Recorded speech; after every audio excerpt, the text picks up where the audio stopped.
बिहार दस्तक से जुड़े तमाम लोगों को धीरज श्रीवास्तव का नमस्कार। आशा है आप सब लोग सकुशल होंगे, सचेत होंगे, सतर्क होंगे और अब इस नए दौर में, इस चैलेंजिंग फेज में अपने आप को धीरे धीरे सेटल कर रहे होंगे। आज सुबह हमारे मित्र बिहार दस्तक के संपादक लोकेश जी का फ़ोन आया और उन्होंने कहा कि सर, जो लोग बड़े हैं वो तो कैसे भी करके अपना संतुलन बना रहे हैं, अपने काम में वापस लौट रहे हैं, प्लानिंग कर रहे हैं। जो छोटे बच्चे हैं वो भी अपने घर पे पढ़ाई कर रहे हैं। क्लासेस में, स्कूल्स में ऑनलाइन पढ़ाई शुरू हो गई है। माता पिता की देखरेख में, गाइडेंस में वो ये काम कर रहे हैं। लेकिन एक वर्ग है 9th 10th 11th 12th जो शायद ना तो छोटे बच्चों की श्रेणी में है, ना वो मैच्योर है और उन्हें काफ़ी तकलीफ हो रही है। उन्हें समझ में नहीं आ रहा है कि ये फेज़ कब ख़त्म होगा। जो हमारी पढ़ाई थोड़ी सी टफ है वो हम कैसे कर पाएंगे, हमारा भविष्य कैसा रहेगा। बहुत सारे सवाल उनके मन में दौड़ रहे हैं। तो लोकेश जी को बहुत बहुत धन्यवाद, जो कि इस बहुत ही समसामयिक विषय पे उन्होंने मुझे बात करने के लिए कहा है। और मुझे पूरी उम्मीद है कि ये वीडियो, ये बातें ना सिर्फ 9th 10th 11th 12th बल्कि बाकी बच्चों, उनके माता पिता, समाज के सभी लोगों को कहीं ना कहीं कोई रास्ता दिखलाएगी। तो बच्चों, सबसे पहले मैं आपसे ये बात करूं कि हम पढ़ाई क्यों कर रहे हैं। जनरली जब हमसे कोई पूछता है पढ़ाई क्यों कर रहे हैं तो हमारे मन में एक जवाब आता है कि सर, मुझे तो आईआईटी क्रैक करना है, मुझे मेडिकल करना है, मुझे यूपीएससी करना है। अलग अलग सबके अपने अपने करियर के गोल्स हैं। और जब ये आईआईटी मेडिकल हमारा गोल रहता है तो क्या होता है कि हम बहुत समय तक अपने को मोटिवेट करके पढ़ाई नहीं कर पाते हैं। तो आज मैं आपसे रिक्वेस्ट करूंगा कि आप ये जानने का प्रयास कीजिए कि जितने बड़े बड़े हमारे यहाँ लोग हुए, चाहे वो एपीजे अब्दुल कलाम हो, चाहे वो हरगोविंद खुराना हो, चाहे वो अल्बर्ट आइंस्टाइन हो, एडिसन हो, मतलब लिस्ट इतनी लंबी है कि मैं यहाँ पर बोलते बोलते थक जाऊंगा, समय खत्म हो जाएगा, लिस्ट खत्म नहीं होगी। क्या इन सभी लोगों ने, स्टीव जॉब्स ने, अब्राहम लिंकन ने, क्या इन सभी लोगों ने पढ़ाई इसलिए की थी कि कोई आईआईटी, मेडिकल, यूपीएससी वो क्रैक कर सके? बहुत से लोग ऐसे हैं जिन्होंने की आईआईटी, मेडिकल, यूपीएससी या अन्य जो भी हमारे पास प्रोफेशंस हैं उनके जरिए समाज में बदलाव किया है। लेकिन जो उनका मेन मोटिव था वो समाज में सकारात्मक बदलाव लाना था। उस बदलाव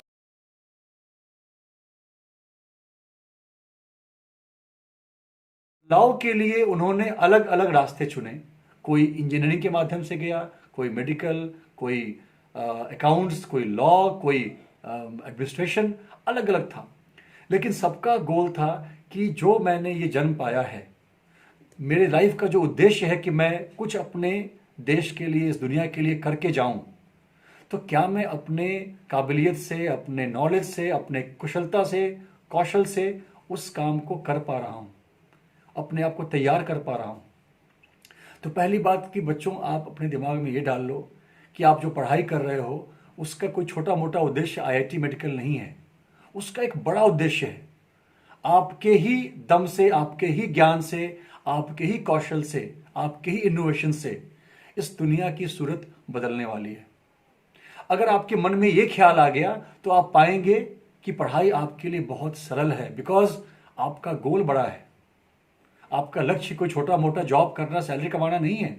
आपका लक्ष्य कुछ तो इस पूरे मानव जाति के लिए भलाई का काम करना है, अपने इस पृथ्वी पे होने की उपयोगिता को सिद्ध करना है।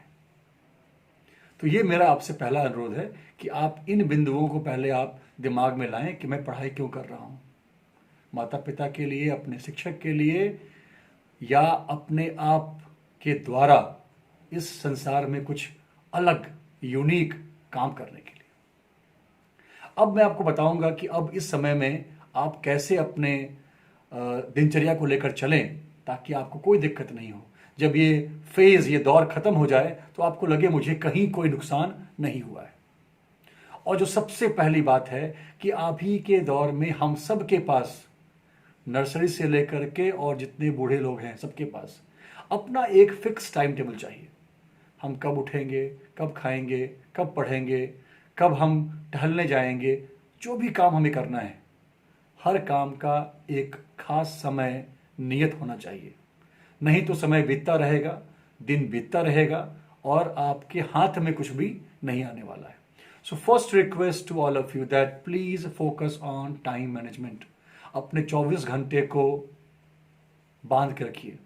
एक भी मोमेंट, एक भी सेकंड, एक भी मिनट आपसे छूटने ना पाए, खोने ना पाए। अगर आपने कहीं टाइम स्पेंड किया तो आपको मालूम था कि ये टाइम मैंने स्पेंड किया है, मुझे इसमें अपने को एंटरटेन करना है, अपने को नॉलेजेबल करना है, अपने घर के लोगों को सपोर्ट करना है, अपने आप को फ्रेश करना है।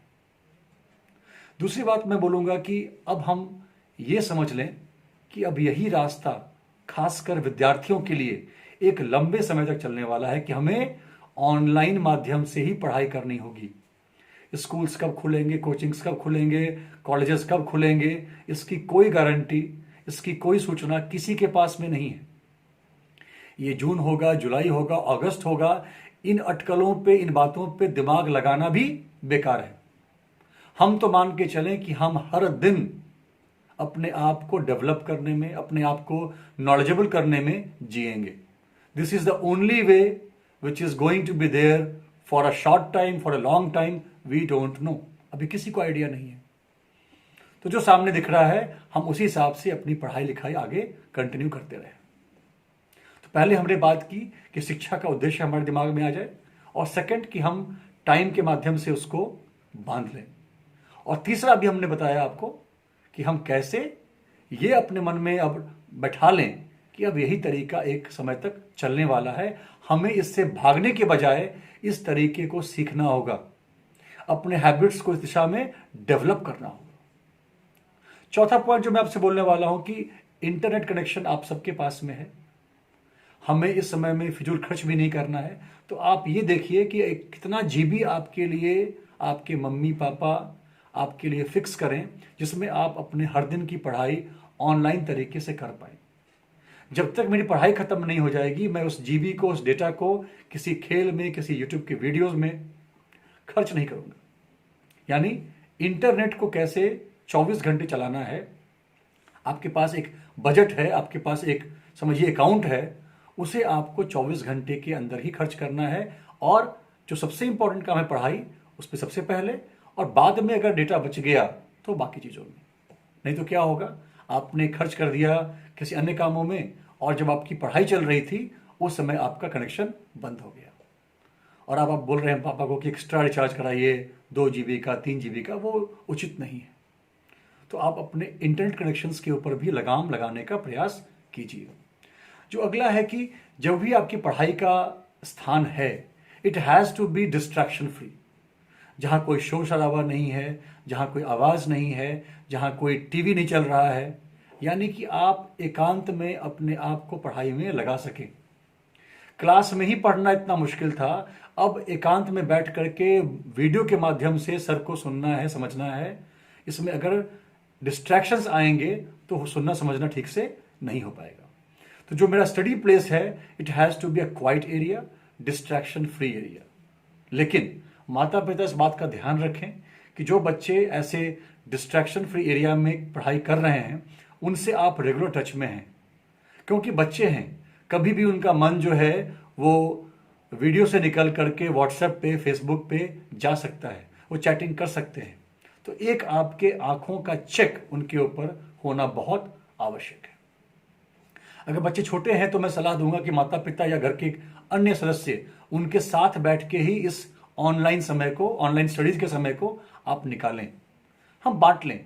अगर मेरा बच्चा स्कूल से 2 घंटे पढ़ता है, 3 घंटे पढ़ता है, तो 1 घंटे पहले कौन बैठेगा, फिर कौन बैठेगा, फिर कौन बैठेगा। बच्चे को अच्छा भी लगेगा, उसकी पढ़ाई भी हो जाएगी, और उसमें पैनापन भी रहेगा। It will be sharp study रहेगा वो। जो अगला पॉइंट है कि आस्क फॉर हेल्प।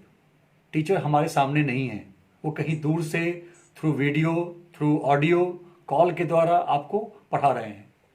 जो भी आपको दिक्कत आए, आप तुरंत नहीं पूछ सकते हैं, हाथ खड़ा नहीं कर सकते हैं बहुत सारे केसेस में। तो आपके पास एक नोटबुक हो, जहां जो भी आपको समस्याएं आ रही हैं उसको आप लिखें, और आप ये प्रयास करें कि अपने माता पिता के सपोर्ट से आप उन सारे डाउट्स को डेली बेसिस पे क्लियर करते रहें। अगर वो डाउट्स की जो सूची है वो लंबी हो जाएगी तो क्या होगा, बाद में आपको काफ़ी तकलीफ होगी। तो हर दिन के डाउट्स को मैं हर दिन क्लियर कर लूँ हमारे शिक्षक की मदद से, व्हाट्सएप की मदद से, जो भी आपके पास साधन मौजूद है। अगला है रिव्यू, रिवाइज एंड रिपीट। जो पढ़ाई हुई, पढ़ाई खत्म होने के बाद उसको आप रिव्यू कीजिए कि आज मैंने क्या पढ़ा, उसको रिवाइज कीजिए और उसको वीकली या फोर्टनाइटली बेसिस पे आप रिपीट कीजिए, ताकि आपके दिमाग में वो सारे कॉन्सेप्ट बिल्कुल घर कर जाएं, स्ट्रांगली बैठ जाएं आपके पास। अगला पॉइंट है don't roam on all YouTube channels. बहुत से बच्चे एक टॉपिक लेते हैं, डालते हैं यूट्यूब पे, 100 वीडियोस आ जाते हैं, फिर ये भी देख रहे हैं, वो भी देख रहे हैं, वो भी देख रहे हैं और समय को किल कर रहे हैं, बर्बाद कर रहे हैं। ये देखना शुरू किया, देखा 2 मिनट, अरे ये तो बेकार है, अगला पे गए, वापस बेकार है। आप पहले ये देख लीजिए कि ऐसा कौन सा एक चैनल है जो आपको अच्छे वीडियोस दे सकता है, चाहे वो आपके स्कूल का हो, आपके कोचिंग का हो या कहीं बाहर का हो, और उसको फिक्स करने के बाद हमेशा उसी चैनल के द्वारा आप पढ़ाई कीजिए। बहुत मुश्किल है कि आप बहुत ज़्यादा सर्फिंग करके अच्छे कंटेंट को आप ट्रैक कर पाएंगे। ठीक है, तो अब डिसाइड कर लीजिए कि अब इस माहौल में मैं इस चैनल से जुड़ करके ही आगे पढ़ाई करने वाला हूं। तब आप क्या करेंगे, एक नाव पर सवार होने के कारण आप अच्छे से काम को कर पाएंगे। अगला है फैमिली सपोर्ट। बहुत जरूरी है कि आपका मेंटल बैलेंस जो है वो बिल्कुल मेंटेन रहे, आप बिल्कुल कूल रहें। तो अपने माता पिता की बातों को मानें, जहां जहां भी उनको सहयोग देने की आवश्यकता है सहयोग दें। कोई भी आर्गुमेंट, डिस्कशन वाला जो टॉपिक है वो हम रेज ना करें, ताकि पूरी फैमिली बड़े ही सामान्य तरीके से, अच्छे ढंग से, अच्छे से बातचीत करते हुए, आपस में सपोर्ट करते हुए इस समय को निकाल पाए। अगर आप किसी भी कारण से परेशान हो जाएंगे तो बाहर निकलने का ऑप्शन नहीं है, बहुत ज़्यादा लोगों से मिल करके बांटने का ऑप्शन नहीं है, आपकी परेशानी आपकी पढ़ाई में झलकेगी। तो फैमिली सपोर्ट इस समय में अपने हाथ में रखना बहुत जरूरी है। अगला पॉइंट है स्टडी प्लान। आप प्लानिंग कर लीजिए, इस हफ्ते में क्या पढ़ने वाला हूँ, कैसे पढ़ने वाला हूँ, किस दिन क्या पढ़ने वाला हूँ। अगर आप किसी शिक्षक से या किसी कोचिंग से जुड़े हुए हैं तो उनसे आप वीकली प्लान एडवांस में ले लीजिए, ताकि आपको मालूम हो कि आज क्या पढ़ाई होने वाली है, कल क्या पढ़ाई होने वाली है, और आप उसके लिए पहले से पढ़कर तैयार हैं। तो स्टडी प्लान का होना बहुत ज़रूरी है, और स्टडी के बीच में ब्रेक को लेना बहुत ज़रूरी है। हमारा दिमाग को ऑक्सीजन चाहिए, प्रोटीन चाहिए, वाटर चाहिए। हर 1 घंटे की पढ़ाई में 45 मिनट्स की पढ़ाई सीरियस और 15 मिनट का ब्रेक अपने को रिफ्रेश करने के लिए। इस तरीके से आप लंबे समय तक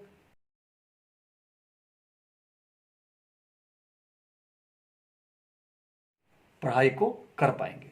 अब आपको घर बैठ के ही वो 8 घंटे 10 घंटे पढ़ाई करनी है, आसान नहीं है, लेकिन धीरे धीरे आपको इसकी हैबिट भी लग जाएगी। अगला है ऑनलाइन डिस्कशन। अगर दोस्तों से बात ही करना है तो हम क्या करें कि भाई हम एक टॉपिक चूज कर लें कि भाई मैं आपसे इस टॉपिक पे बात करने वाला हूं, दोनों ने पढ़ लिया है, हम डिस्कस भी कर रहे हैं, बात भी कर रहे हैं, और हमारा कुछ रिवाइज भी हो रहा है, हम कुछ सीख भी रहे हैं। बिकॉज समय की कमी है, 24 घंटे में हमें अपने बल पे ही पढ़ना है। तो हम जहां बात भी कर रहे हैं उसकी आवाज भी सुन ली, 1-2 मिनट हमने कुछ अन्य टॉपिक्स पे बात कर ली, और वापस हम आ गए डिस्कशन के ऊपर। बहुत ही प्रभावी ये हमारा टिप एंड ट्रिक है। और अंत में अपने आप को हम मोटिवेटेड रखें। इस लड़ाई में जीतेगा वही जो कि शारीरिक के साथ साथ मानसिक रूप से मजबूत होगा। अगर आपके मन ने एक पल के लिए भी आपका साथ छोड़ दिया तो आपका शरीर कमजोर पड़ जाएगा। तो बहुत इंपॉर्टेंट है कि you have to be mentally very very strong, balance, बिल्कुल सहज, एक रस। जब सुख था तब भी मैं खुश था, अब दुख है तो मैं दुखी नहीं होने वाला हूं। I am going to face it, I am going to pass this phase in the most positive way. Fine. तो 9th 10th 11th 12th के मेरे प्यारे विद्यार्थियों, अगर आप ये 10-12 पॉइंट्स जो मैंने आपको बताए हैं इनका आप ख्याल रखेंगे तो क्या होगा, आपकी ये जिंदगी बड़े अच्छे से बीतेगी और जब ये दौर खत्म होगा, आपको अपने ऊपर कोई निराशा, कोई ग्लानि नहीं होगी। आपने समय को बहुत ही पॉजिटिव तरीके से जिया है। अपने नॉलेज को, अपने स्किल को आपने स्ट्रांग किया है। अपने आप को भी आपने मेंटली स्ट्रांग बनाया है। ये अपने आप में एक बहुत ही गर्व करने की बात है, तारीफ की बात है। तो मैं एक बार इस वीडियो को समाप्त करने से पहले वो सारे पॉइंट्स आपको पढ़कर एक बार वापस सुनाता हूं। इसके अलावा मैं प्रयास करूंगा कि मैं ये सारे पॉइंट्स लोकेश जी को उनके व्हाट्सएप पे भेज दूं, ताकि आप में से जिसको भी चाहिए पॉइंट्स अपने रेफरेंस के लिए, वो आप उनसे मंगा सकें। इसके अलावा अगर कोई विद्यार्थी या उसके माता पिता अगर मुझसे कुछ सवाल पूछना चाहें, तो वो भी आप लोकेश जी के माध्यम से पूछ सकते हैं। पहला था कि हम पढ़ाई क्यों कर रहे हैं, हमारे जीवन का वो बड़ा सा गोल क्या है, हमारे जीवन का उद्देश्य क्या है, वो हम समझ लें। सेकंड था कि अब हम ये समझें कि अब यही रास्ता है, एक लंबे समय तक ऑनलाइन स्टडी के द्वारा ही हमें पढ़ाई करनी है। जितनी जल्दी हम अपने आप को इसमें ढाल लेंगे, उतना फायदा हमें होना शुरू हो जाएगा। थर्ड था कि हम अपना टाइम टेबल बना लें, अपने 24 घंटे को हम ऑर्गेनाइज कर लें, इंटरनेट को हम ढंग से खर्च करें। हमेशा जब ऑनलाइन पढ़ाई होती हो तो डेटा मेरा बीच में फेल ना हो जाए। जो मेरा पढ़ने का स्थान हो वो डिस्ट्रैक्शन फ्री हो, कोई शोर शराबा नहीं हो। माता पिता को मालूम हो कि बच्चा क्या पढ़ रहा है, कैसे पढ़ रहा है। जब भी मुझे कोई दिक्कत आए तो अपने टीचर, अपने माता पिता की हेल्प से उस कॉन्सेप्ट को मैं क्लियर कर लूं, कुछ भी अपने डाउट्स को पेंडिंग ना छोड़ूं। रिव्यू करूं कि मैंने क्या पढ़ाई की अभी, उसको रिवाइज करूं, उसको बार बार रिपीट करूं, ताकि वो मुझे हमेशा के लिए याद हो जाए। बहुत सारे चैनल्स पे सर्फ करने से अच्छा है कि मैं अपने चैनल्स डिसाइड कर लूं और सिर्फ उनके मदद से ही मैं अपनी पढ़ाई को करता रहूं। फैमिली सपोर्ट, अपने परिवार में एक बैलेंस्ड स्थिति रहे, सब लोग मिलजुल करके इस समस्या का सामना कर रहे हों, कहीं कोई आर्गुमेंट, कोई नोक झोंक ना हो रहा हो, सपोर्ट कर रहे हों। स्टडी का प्लान मुझे मालूम हो, इस हफ्ते क्या पढ़ना है, मंडे क्या पढ़ना है, ट्यूसडे क्या पढ़ना है, ताकि हम पहले से पढ़ करके समझ करके तैयार रहें। स्टडी के बीच में हमें ब्रेक लेना है, ताकि दिमाग को ऑक्सीजन, दिमाग को प्रोटीन और दिमाग को वाटर मिलता रहे, वो फ्रेश रहे। अपने दोस्तों के साथ, जानने वालों के साथ ऑनलाइन डिस्कशन करें, ताकि हमारी चीज़ें रिवाइज हो जाएं, हमारा जो बात करने का समय है वो बेकार में बर्बाद ना हो। और अंत में अलग अलग तरीके से, अलग अलग साधन से अपने आप को प्रोत्साहित करते रहें। Self motivation is the key to pass this lockdown phase nicely, positively. Fine.